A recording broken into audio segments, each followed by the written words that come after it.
किया है। एक पैर में खड़ा होकर माता गंगा जी पर वह मंत्र विद्या को सिद्ध किया और सिद्ध करने के बाद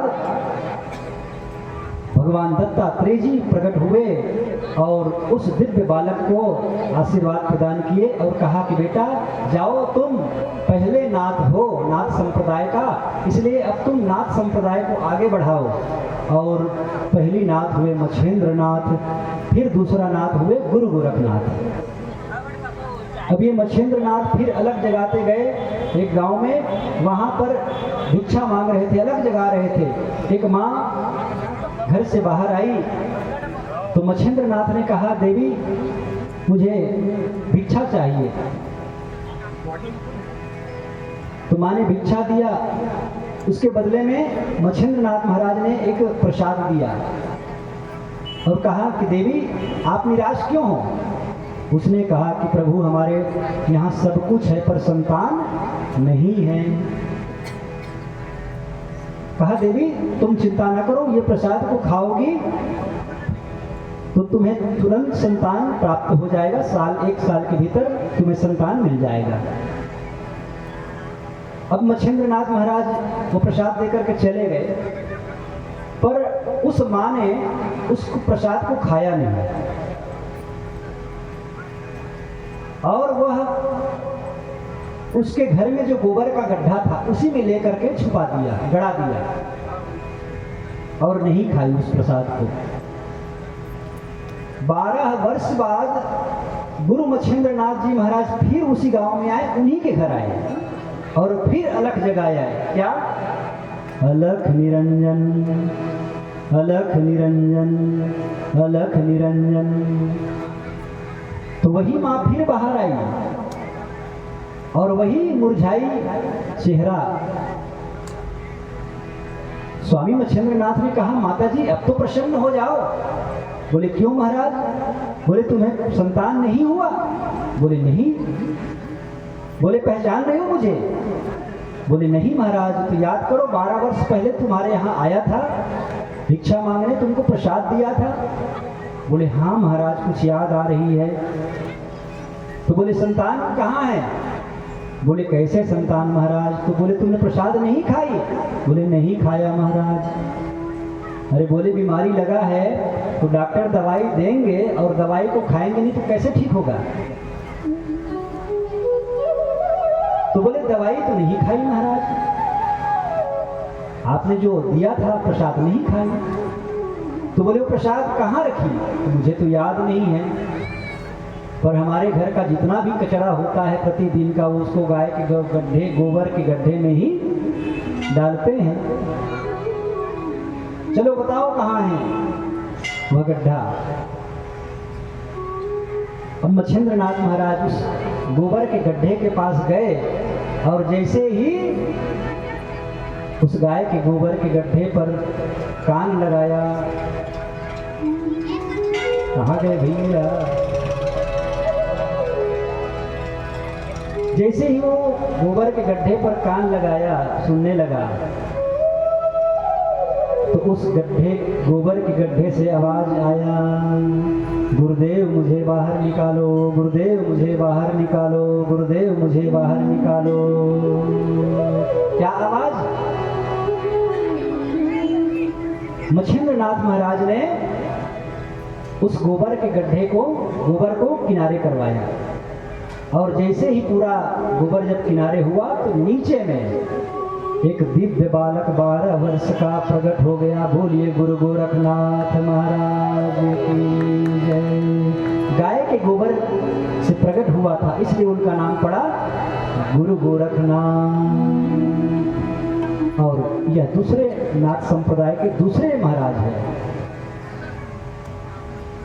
मच्छेंद्र नाथ ने कहा, बेटा गुरु गोरख, तुम्हारा नाम आज से गोरखनाथ पड़ गया है, तुम मेरे संप्रदाय के दूसरे नाथ हो। तब गुरु गोरखनाथ ने कहा कि हे महाराज मेरे सिर पर हाथ रख दो, मेरे सिर पर रख दो बाबा अपने ये दोनों हाथ, अरे देना हो तो दीजिए जन्म जन्म का।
तुम्हें पहचान लिया, तुम हो गुरुवर मेरे, आज तुम्हें पहचान लिया। मैं सुख में रहूं या दुख में, मैं सुख में रहूं या दुख में, बस होती रहे मुलाकात।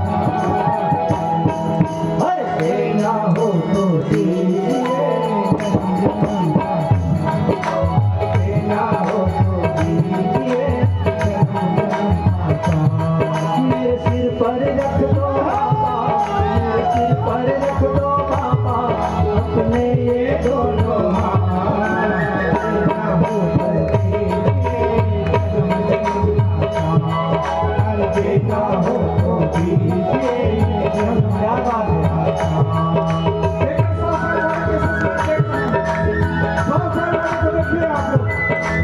बहुत सुंदर। आप तो बूढ़े हो गए हैं, वो जवान है 100 साल से। 100 साल के जवान को देखिए, 40-50 साल के बूढ़े हैं। सभी से अनुरोध, आप खड़े होकर के मंच को साथ दीजिए।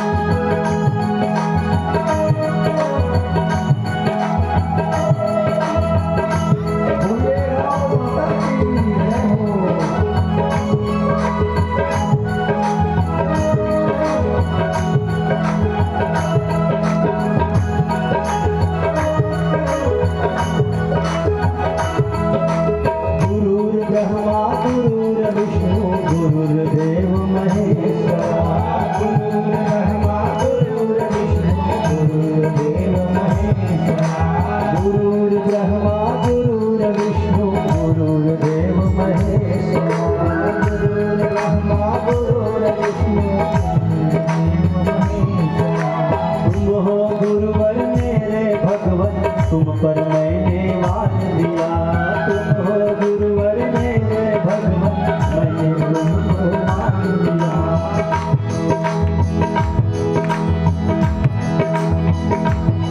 मेरे तन में मन में तुम हो, मेरे तन में मन में तुम हो, बस दे दो ये सौगात।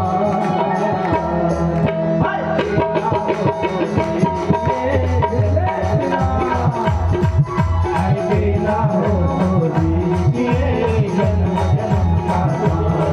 मेरे सिर पर रख दो बाबा, मेरे सिर पर रख दो बाबा, अपने ये दोनों हाथ। देना हो तो दीजिए, जन्म जन्म का साथ। देना हो तो दीजिए, जन्म जन्म का साथ। अरे देना हो तो दीजिए, जन्म जन्म का साथ। अरे देना हो तो दीजिए, जन्म जन्म का साथ। बोले सद्गुरुदेव भगवान की जय। स्वामी मच्छिंद्रनाथ ने गुरु गोरखनाथ जी को अपनी भक्ति प्रदान किया, मंत्र विद्या का उन्होंने बोध किया।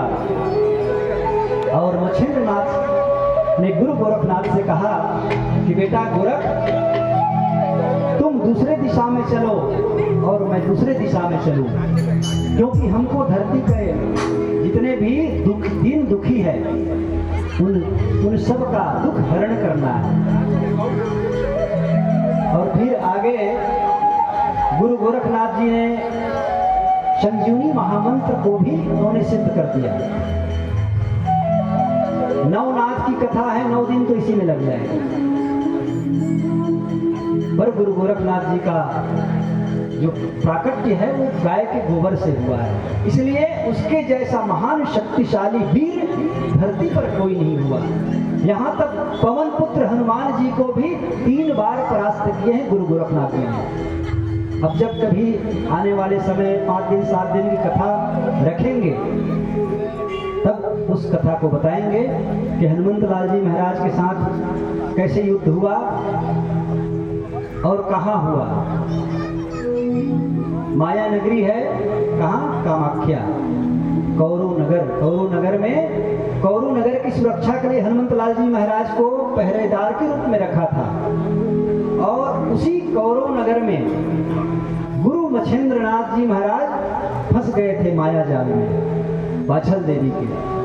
तो उस मछेंद्रनाथ स्वामी को छुड़ाने के लिए गुरु गोरखनाथ जी गए वहीं।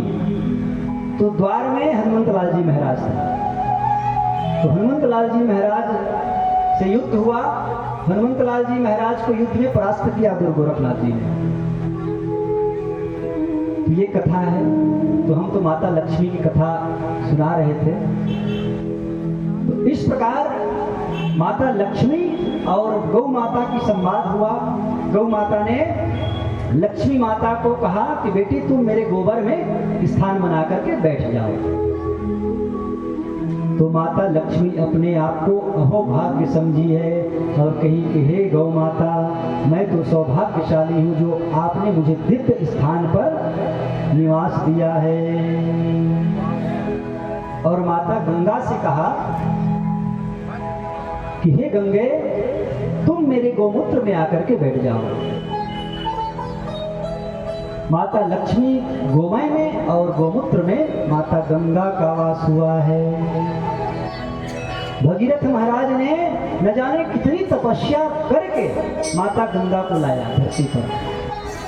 इसलिए तो नमामि गंगा कहते हैं, नमामि गंगे। गंगे नमामि नमामि नमामि गंगे नमामि नमामि गंगे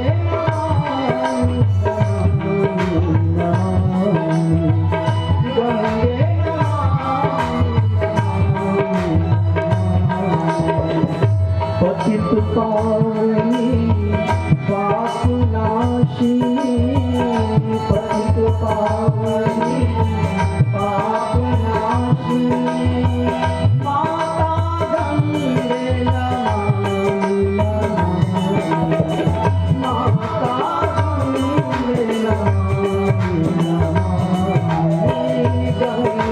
नमामि नमामि, गंगे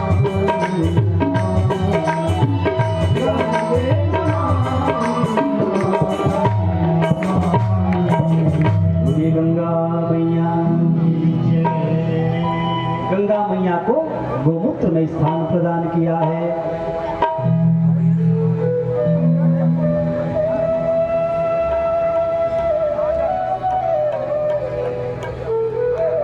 भैया एक सूचना दे रहे हैं कि जितने भी भाई बहन श्रोता के रूप में हैं, अब आप लोग श्रोता नहीं हैं, आप तो गौभक्त हैं। श्रोता तो उनको कहते हैं जो सुनते हैं और बाहर जाके इधर से सुने और इधर से, वो श्रोता है।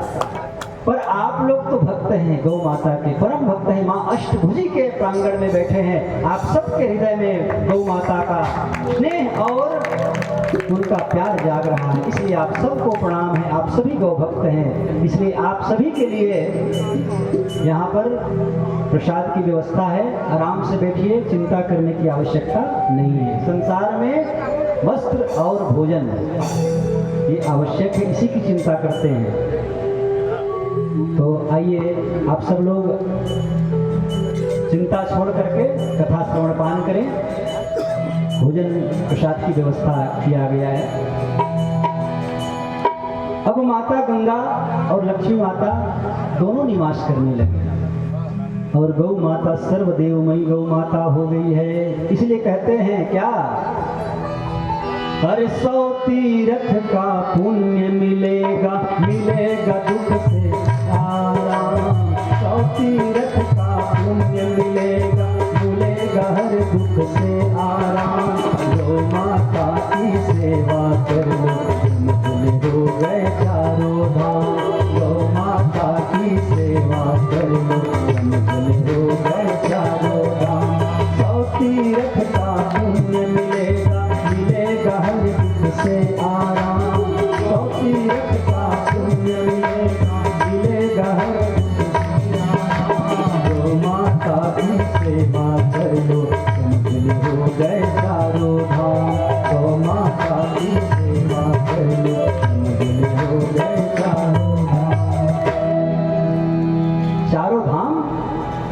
चरणों में है। धर्म, अर्थ, काम और मोक्ष। कल एक ठो फ्लेक्स बनवाइए भैया गौ माता की, सर्वदेव में गौ माता की, यहाँ लगवाइए उसको, तुरंत निकल जाएगा। एक फ्लेक्स बनवा लीजिए 5x5 का, उसको लगवा दीजिए यहाँ। हम लोग हड़बड़ी में नहीं ला पाए, बहुत सारे फ्लेक्स घर में रखा है। वो ऑर्डर दिलवाया है लेकिन भूल से नहीं आ पाया है, कल आ जाएगा। बोलिए गौ माता की जय। ऐसी गौ माता की महिमा है। गौ माता ने सभी देवताओं को अपने शरीर पर स्थान दिया। अच्छा, एक प्रश्न है, सभी ध्यान से सुने। एक व्यक्ति एक देवता को 1 रुपए सिक्का दे सकता है? 1 का सिक्का 1 रुपए? हाँ दे सकते हैं, बहुत लोग हैं ऐसे दानी। 1 रुपए सिक्का जी, गुटका भी नहीं आता। दान करने में क्या देंगे? और वो दान हमको नहीं करना है, माँ अष्टभुजी को ही कर देना। ठीक है, 1 सिक्का दे सकते हैं? हाँ तो सही है। 1 सिक्का ना देना पड़ेगा ताकि बोल नहीं रहे हैं। हम नहीं ले जाएंगे उसको ना। 1 सिक्का, वैसे 1 रुपए का दान नहीं होता, 1.25 रुपया कम से कम पंडित जी बताते हैं, पुरोहित जी बैठे हैं, कम से कम 1.25 रुपया, उससे छोटा दान नहीं होता। पर 25 पैसा चलता नहीं, इसलिए 1 रुपए। पर देखिए, बात 1 रुपए का नहीं है, बहुत बड़ा प्रश्न है, ध्यान से सुनेंगे। हम लोग कितनों भी बड़े हो जाए, कितनों भी धन संपत्ति वाले हो जाए, एक देवता को 1 रुपए नहीं दे सकते। क्यों नहीं दे सकते? हमारे सनातन धर्म में 33 करोड़ देवी देवता है। एक देवता के लिए 1 सिक्का निकालिए। हाथ उठाने वाले क्यों माताएं घबरा गई? जो हाथ उठाए कृपया। 33 करोड़ कहते हैं ना, वैसे करोड़ नहीं है, कोटि है। महाराज जी बोल रहे हैं 1 रुपया चलता नहीं तो 10 रुपये चलेगा, बोल रहे हैं। नहीं 1 रुपया ही चलेगा। 33 करोड़ का जिक्र आया है, तो 33 करोड़ पैसा भगवान को देने के लिए नहीं है किसी के पास। 1 रुपए सिक्का भी देंगे 33 करोड़ हो जाएगा।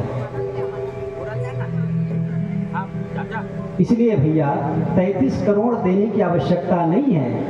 33 करोड़ 33 कोटि देवी देवता गौ माता के शरीर में है। आप केवल 10 रुपए का सूखी भूसा खिला दीजिए, 33 करोड़ देवता ऐसे ही प्रसन्न हो जाएगी। बोलिए गौ माता की जय। क्योंकि 33 करोड़ तो वहीं बैठे हैं, क्यों खोज रहे हैं हम सब बताइए, भटक रहे हैं। अरे संसार में गौ माता और ब्राह्मण देवता ये दोनों एक कुल के हैं। गाय और ब्राह्मण ये दोनों को एक कुल के माने गए हैं। ये दोनों कल्याणकारी हैं और इनका सदा ही सम्मान होनी चाहिए।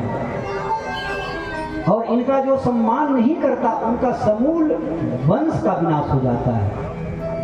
इसलिए गौ द्विज हितकारी भगवान श्री राम जी इन्हीं की संवर्धन सुरक्षा के लिए प्रकट होते हैं।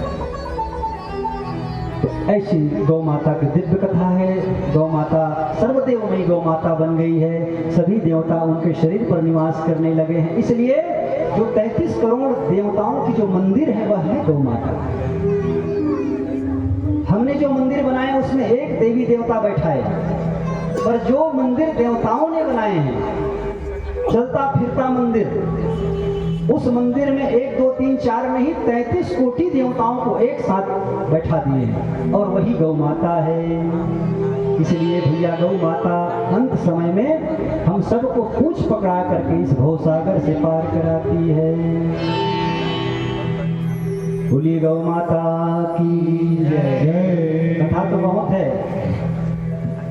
बहुत कथा है। कल ही कहा था 1 वर्ष तक अगर निरंतर कथा कहते रहे तो भी कथा विश्राम नहीं होगी। आइए, माता लक्ष्मी और माता गंगा जी का स्थान हुआ गोबर गोमूत्र। अब हम लोग दूसरी कथा के माध्यम से श्रवण पान करते हैं।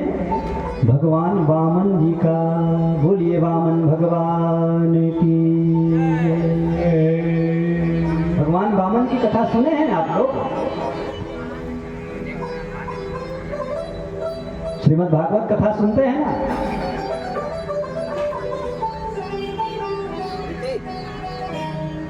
कैसे प्रकट हुआ भगवान वामन?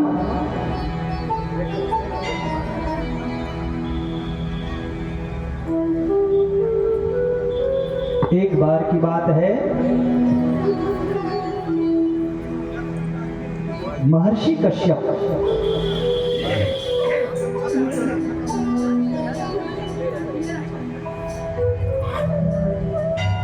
कश्यप जी के दो पत्नी, एक अदिति माता और दूसरी दिति माता।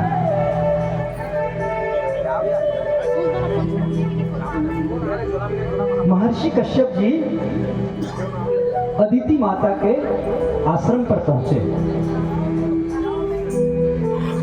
अदिति माता ने अपने स्वामी कश्यप जी का अभिवादन किया, स्वागत किया। अदिति माता ने कहा कि हे स्वामी, आज दैत्यों के हाहाकार से देवता त्रस्त हो गए हैं, क्योंकि देवता संगठन में नहीं रहते और दैत्य सदा ही संगठन में रहते हैं। इसलिए हे स्वामी, हमारे संतान जो देवतागण हैं ये कमजोर हो रहे हैं और राजा बलि ये दैत्यों का समूह को इकट्ठा करते हैं। तो हे स्वामी, हमारे संतान बलिष्ठ बने, बलशाली बने, इसके लिए आप उपाय बताइए। हमारे संतान कैसे श्रेष्ठ होगा, कैसे बलशाली बनेगा, कुछ बताइए, हम करने के लिए तैयार हैं। तब महर्षि कश्यप जी कहते हैं, हे देवी, ऐसा एक उपाय है और वह उपाय है पयोव्रत का उपाय। कौन सा व्रत? सभी याद रखें, कौन सा व्रत? पयोव्रत। सभी नाम ले, पयोव्रत। पयोव्रत। पय मतलब होता है दूध। क्या होता है? पयोव्रत का अर्थ है दूध का व्रत।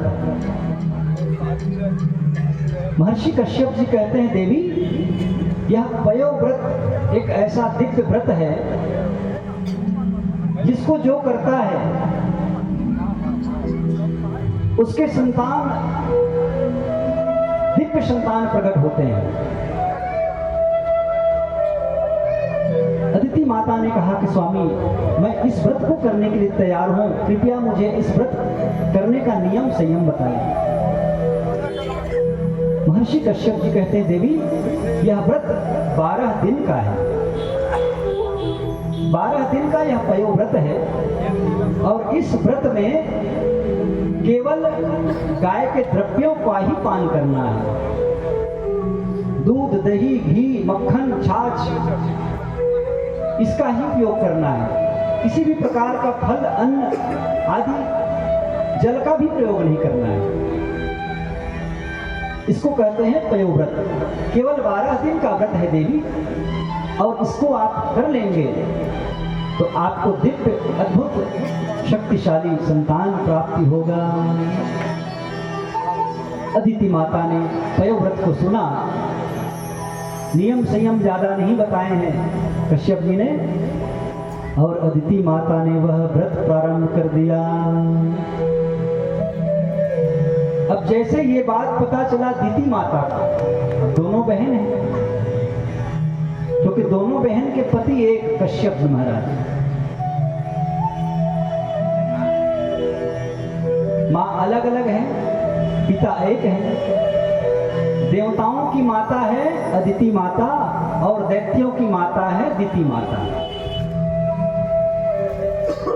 अब दिति माता को जैसे पता चला कि मेरी बहन को मेरे स्वामी ने, हमारे स्वामी ने व्रत बतलाई है अपने संतान को बलिष्ठ बनाने के लिए, शक्तिशाली बनाने के लिए, तो दिति माता भी चली गई कश्यप जी के पास। और उन्होंने भी आग्रह किया कि हे स्वामी, आपने मेरी दीदी को यह व्रत बतलाए हैं, तो मैं भी तो माँ हूँ, मेरा भी संतान तो बलशाली हो, आप मुझे भी व्रत बतलाओ। अब कश्यप जी ने कहा, ये दुष्ट है, दुष्ट स्वभाव की है, इसको मैं ये व्रत बतलाऊंगा वे अनिष्ट कर डालेगी। इसलिए भाव नहीं था व्रत देने का, बतलाने का। पर दीदी माता बहुत ही दृढ़ संकल्प होकर के गई थी। कहा, स्वामी आपको बताना होगा, बताना ही पड़ेगा, मैं व्रत करने के लिए तैयार हूं। कहे, देवी बहुत नियम संयम है इसका, मत कर। बोले, महाराज बताओ तो आप। बोले, देवी यह व्रत का नाम है पयोव्रत। तो बोले, स्वामी कितना दिन करना होगा? दीदी माता कहती है। तो महर्षि कश्यप जी कहते हैं, देवी इस व्रत को करने के लिए 12 महीना लगेगा। अदिति माता को 12 दिन का बतलाया और दीदी माता को कहने के 12 महीना लगेगा। ये मत कर पाए, छोड़ दे। बोले, महाराज मैं तैयार हूं, 12 महीने इस व्रत को मैं करूंगी। बोले, महाराज नियम संयम क्या है? बोले, 156 नियम है। अदिति माता को एक भी नियम नहीं बताया। अनेक नियम संयम, ऐसे सोना, ऐसे नहीं सोना, यहाँ खाना, वहां नहीं खाना, यहाँ जाना, वहां नहीं जाना, कितना सारे नियम बताए कश्यप जी ने। बोले, महाराज सबको तैयार हूं मैं करने के लिए, मेरे पुत्र शक्तिशाली हो जाए। दीदी माता ने दृढ़ संकल्प करके उन सभी नियम संयम का व्रत धारण कर लिया माता ने और व्रत प्रारंभ कर दिया। अब उधर अदिति माता का व्रत भी चल रहा है, उनका तो 12 दिन का है। 12 दिन का व्रत माता अदिति का पूर्ण होने वाला था। और उसी समय जब उनका व्रत पूर्ण हुआ तो माता अदिति के गर्भ में भगवान वामन का प्रादुर्भाव हुआ। बोलिए वामन भगवान की। पयोव्रत, दूध दही मक्खन के प्रभाव के कारण माता अदिति माता के गर्भ में वामन भगवान का प्रादुर्भाव हुआ। और वह वामन कैसा? याद है वामन जी के?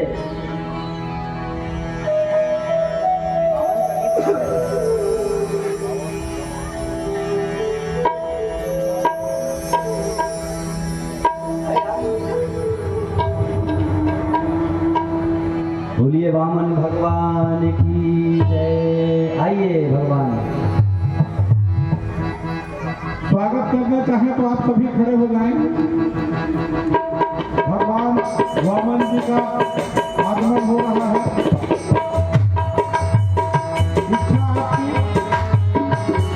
भगवान वामन जी का आगमन हो रहा है। ओ प्रभु वामन का रूप बनाया, माता अदिति के घर में आया। वामन का रूप बनाया, माता अदिति के घर में आया। जय हो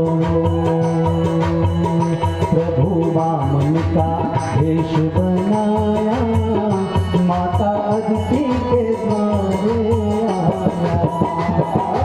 वामन का रूप बनाया, माता अदिति के गर्भ में आया। ओ माता अदिति के गर्भ में आया। माता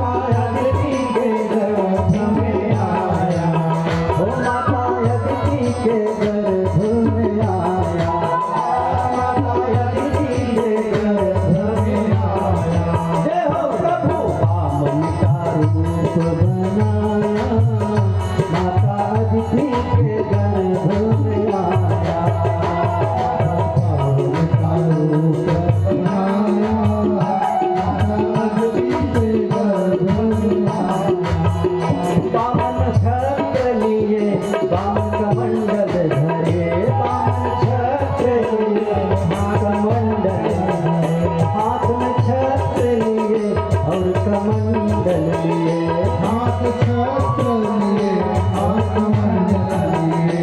सब देवों ने बहुत हर्षाया, माता अदिति के द्वारे आया। रूप बनाया, माता अदिति के गर्भ में आया। जय हो प्रभु वामन का रूप बनाया, माता अदिति के गर्भ में आया। उनका रूप बनाया, माता अदिति के गर्भ में आया।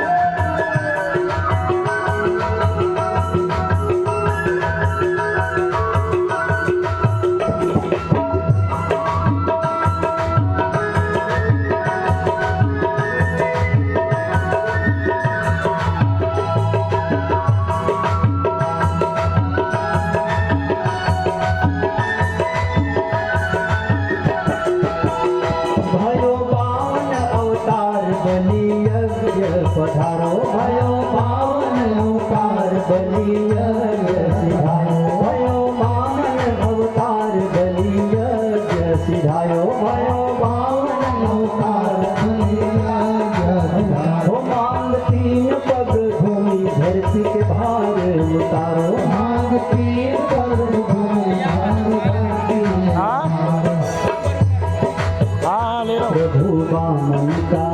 प्रभु वामन का भेष बनाया, माता अदिति के गर्भ में आया।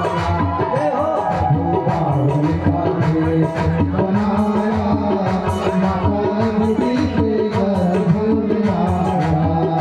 प्रभु वामन का भेष बनाया, माता अदिति के गर्भ में आया। हो माता अदिति के गर्भ में आया, माता अदिति के गर्भ में आया, माता अदिति के गर्भ में आया। वहीं बैठा दी, वहीं बैठा दी। बोलिए वामन भगवान की जय। वामन भगवान प्रकट हो गए माता अदिति के गर्भ से। सभी देवता वहां उपस्थित हुए हैं और सभी देवताओं ने प्रसन्न होकर के भगवान वामन को अनेक मूंज, कोपिन, दंड, कमंडल आदि प्रदान किए हैं। सभी देवता ने, सभी ऋषि महात्मा सब पहुंच गए और जय जयकार होने लगे वामन भगवान का।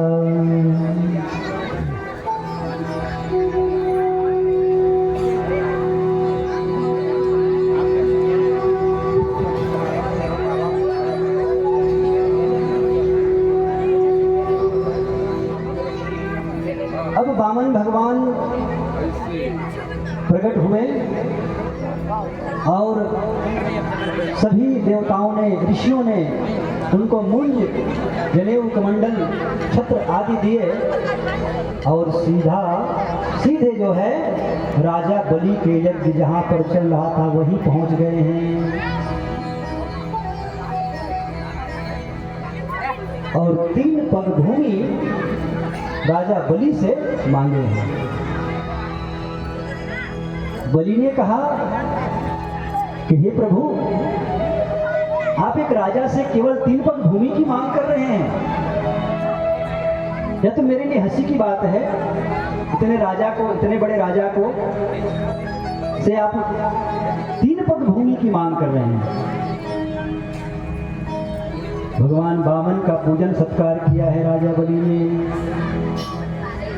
तब कहे कि राजन, मुझे सिर्फ केवल 3 पग भूमि चाहिए और संकल्प करवाया है।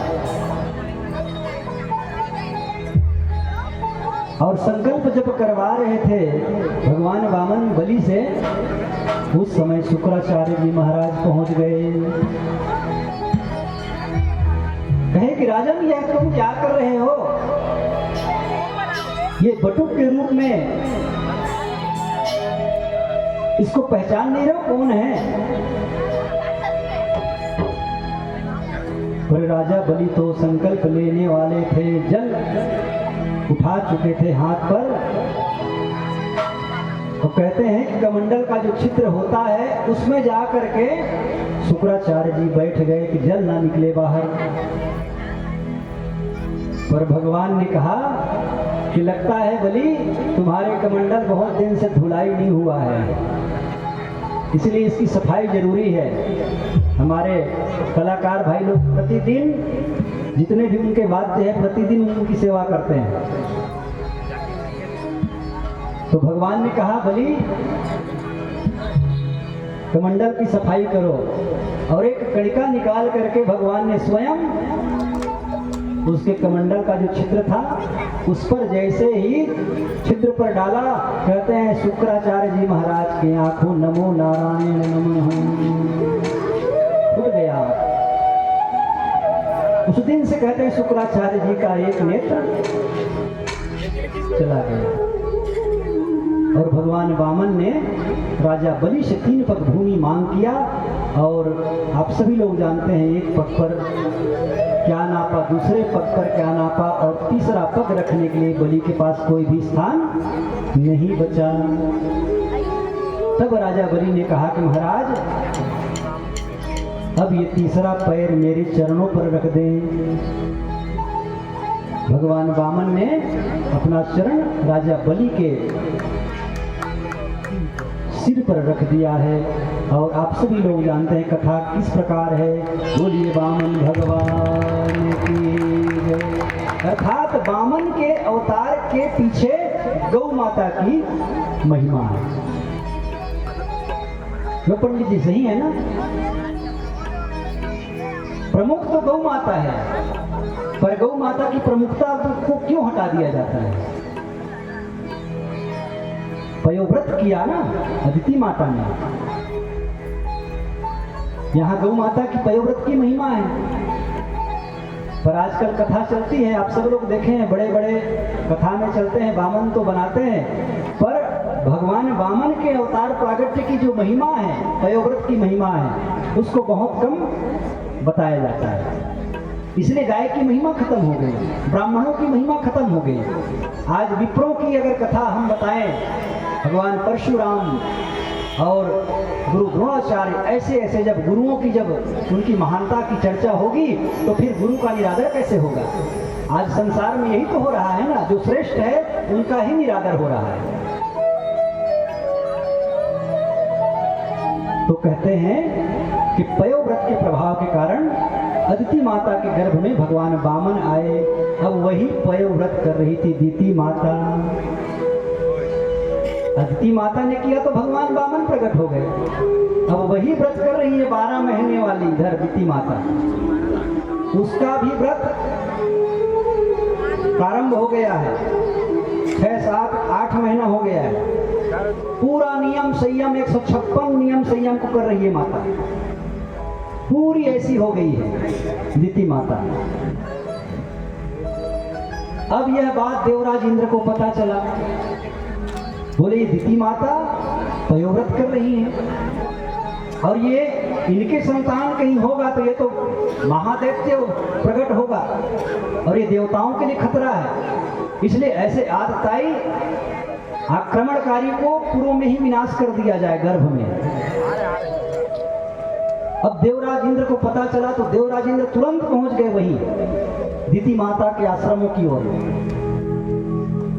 छोटे से बालक बन गए देवराज इंद्र। और दिति माता उस समय समिधा फूल आदि इकट्ठा करने गई थी बगिया।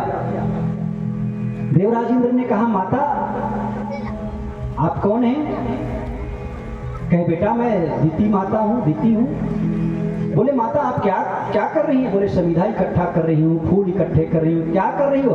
बोले, पयोव्रत कर रही हूँ। बोले, कितने दिन हो गए माता? बोले, 8 महीना हो गया।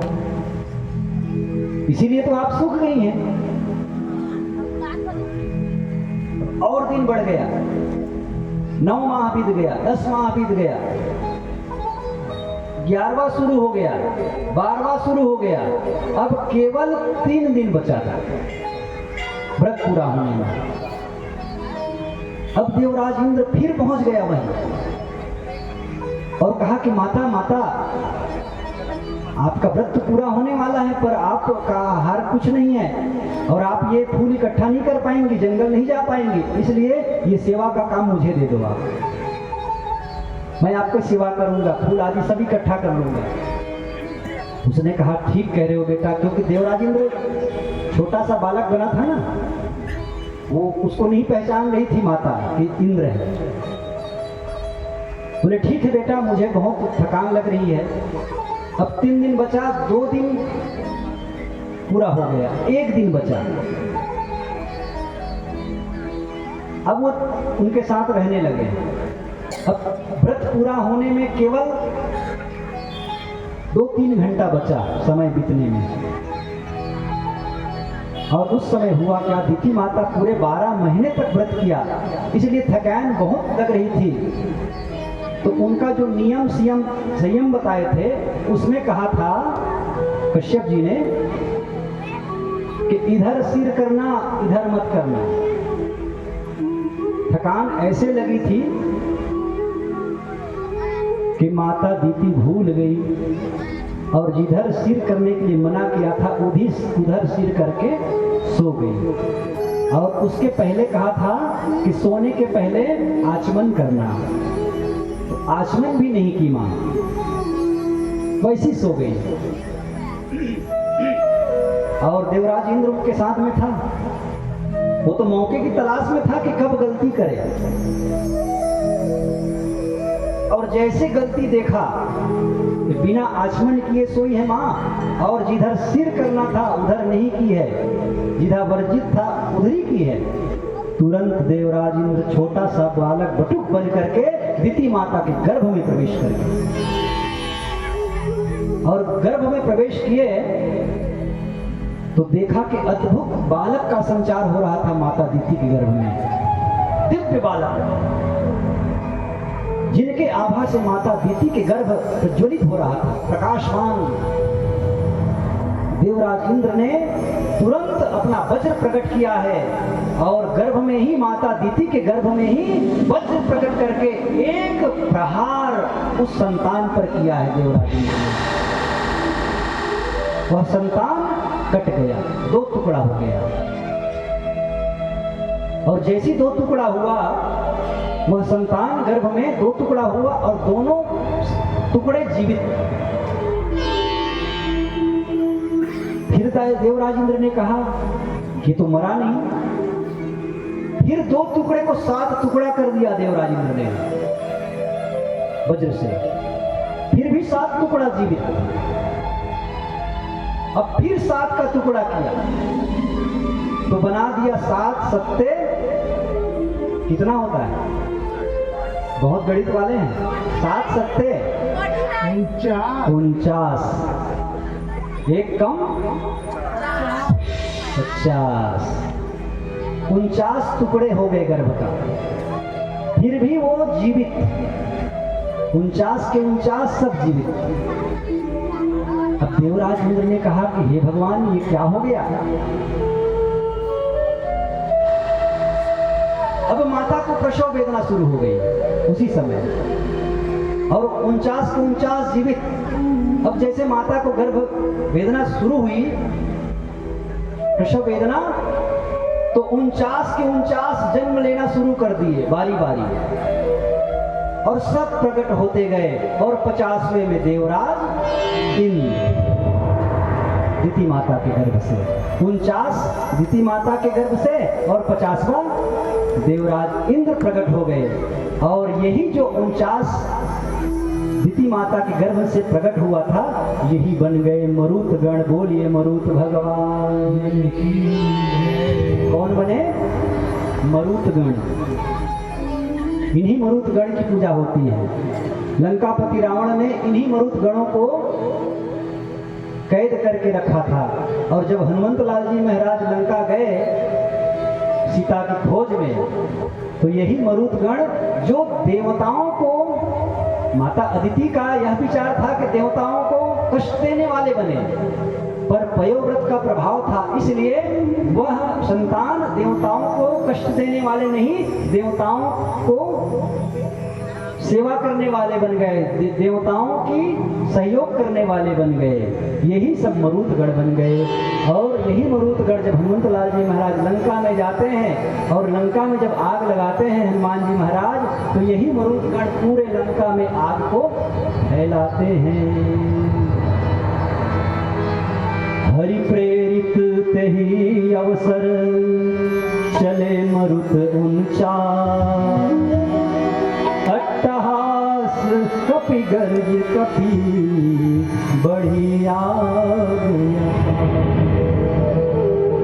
पूरे आकाश में आग को फैला देते हैं, यही मरुदगण है। इसलिए दिति माता का गर्भ भी साधारण गर्भ नहीं था।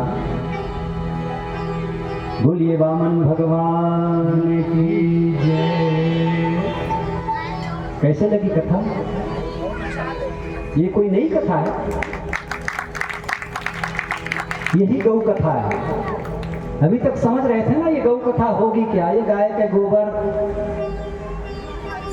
गाय का गोमूत्र, गाय कैसे सड़क पर मरती है, कैसे कटती है, कैसे दर दर की ठोकरें खाती है, कैसे लाठी खाती है, कैसा डंडा खाती है, कैसे गाली खाती है, यही सोच रहे थे सब लोग। यही कथा में सुनाएंगे। पौराणिक कथा है ना, पुराण की कथा है। इसलिए गौ माता कल्याणकारी है। और जो गौ माता की कथा सुनते हैं उन्हें सभी कथाओं के सुनने का फल मिल जाता है। ये तो भगवान वामन के अवतार की कथा है। ऐसे ही कथा जितने भी अवतार हैं, 24 अवतार भगवान के, ये सब के अवतार के मूल में गौ माता है। आप अध्ययन करें, सभी देवताओं के अवतार के मूल में गौ माता है। अभी तो वामन भगवान के अवतार की, अभी परशुराम जी के जन्म की भी कथा सुनेंगे।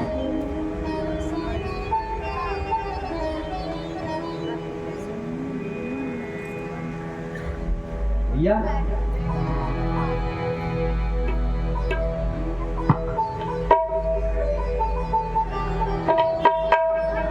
एक कथा और उसके बाद आती है। बोलिए वामन भगवान की। बोल हरि हरि हरि बोल, केशव माधव गोविंद बोल। बोल हरि हरि बोल,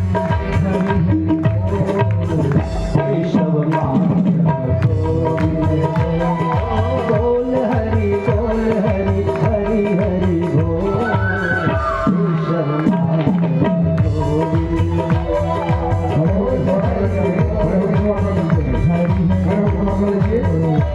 बोल।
हरि हरि बोल, ये तो माधव गोविंद बोल। ऐसी लागी लगन मीरा हो गई मगन, ऐसी लागी लगन मीरा हो गई मगन, वो तो गली गली हरि गुण गाने लगी।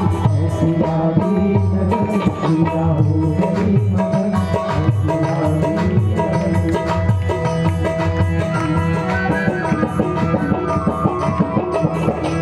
हरि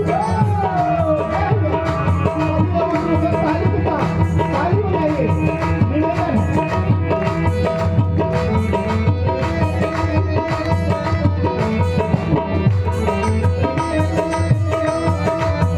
जोर के ताली के साथ। भगवान की जय।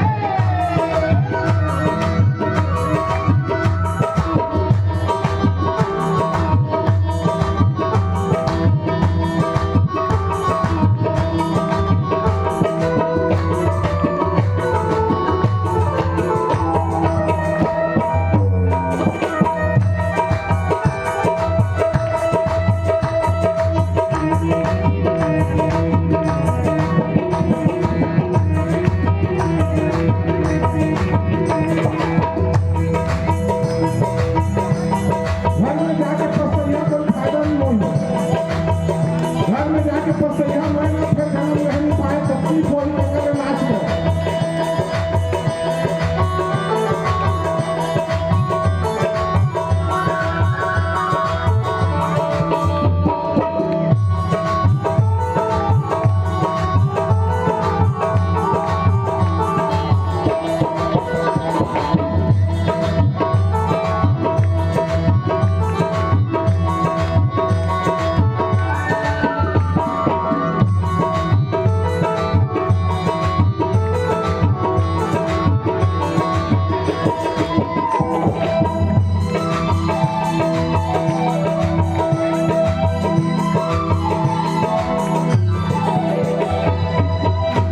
हमारो धन राधा श्री राधा श्री राधा, हमारो धन राधा श्री राधा श्री राधा, हमारो धन राधा श्री राधा श्री राधा, हमारो धन राधा श्री राधा श्री राधा। जीवन धन राधा राधा राधा राधा राधा, जीवन धन राधा राधा राधा राधा, परम धन राधा राधा राधा राधा राधा, परम धन राधा राधा राधा राधा राधा।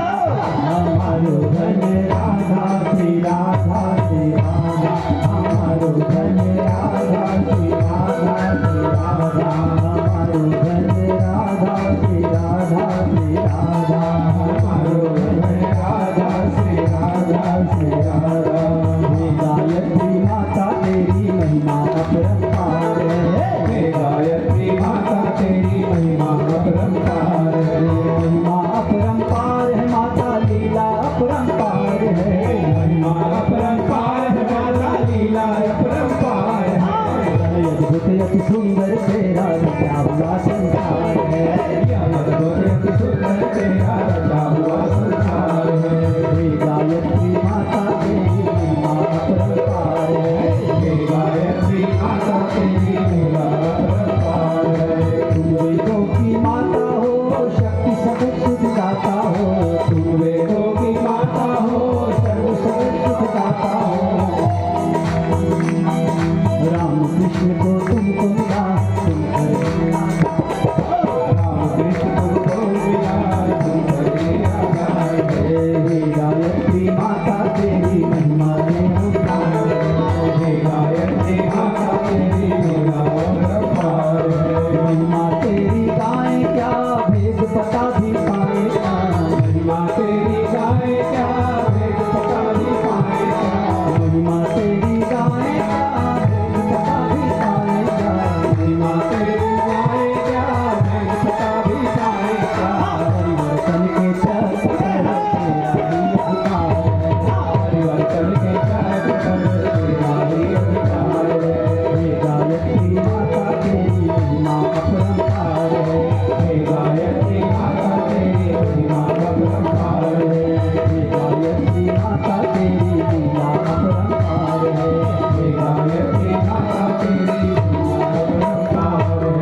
कथा और होगी जिसमें गौ माता का मूल्य,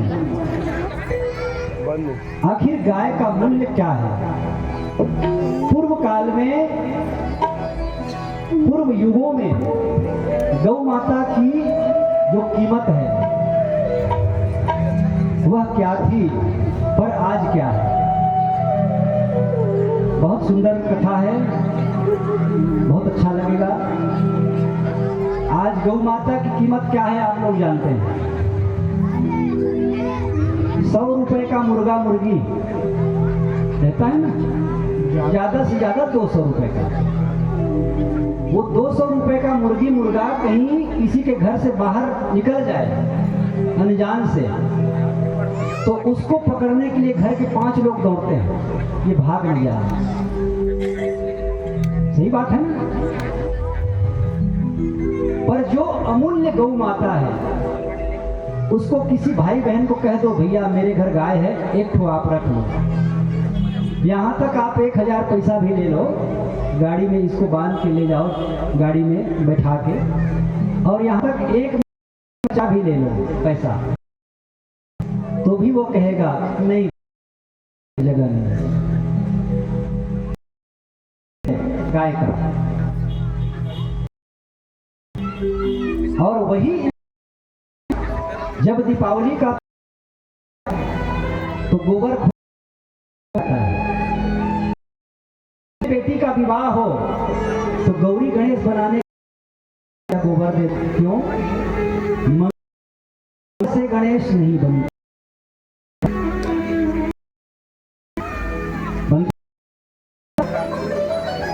भैया मगनी के उससे आप गणेश।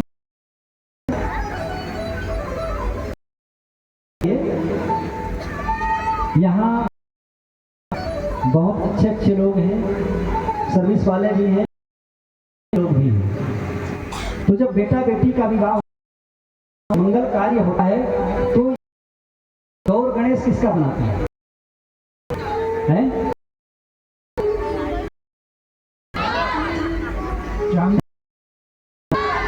नहीं सुनाई दिया भैया। पैसा है तो हीरा मोती का बनाते होंगे, गोबर का ना।